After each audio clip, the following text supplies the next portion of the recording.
गांव के किनारे एक गाय गौरी और बकरी चंचल रहती थीं। दोनों में गहरी दोस्ती थी। एक दिन गांव में शदीद खशक साली पड़ गई, जिससे पानी और खाने की कुलत हो गई। लेकिन गौरी और चंचल ने हिम्मत नहीं हारी। उन्होंने फैसला किया कि वो मिलकर उस मुश्किल का मुकाबला करेंगी।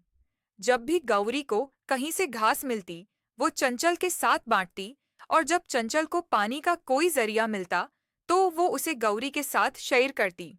दोनों ने आपस में कुर्बानी और सखावत का मुजाहिरा किया। कई दिनों तक भूखे रहने के बावजूद उन्होंने खुदगर्जी नहीं की।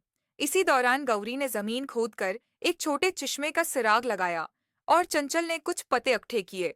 दोनों ने उन वसाइल को बराबर बांटकर खुद को जिंदा रखा और गांव के दूसरे जानवरों के लिए एक मिसाल कायम की। ये कहानी हमें दोस्ती, बांटने, कुर्बानी और टीम वर्क की अहमियत सिखाती है। जब मुश्किल वक्त आता है, तो इत्तेहाद और हमदर्दी ही वो ताकत होती है जो सबको बचा सकती है। चैनल को सब्सक्राइब करें, वीडियो को लाइक करें और अपने दोस्तों के साथ शेयर करें।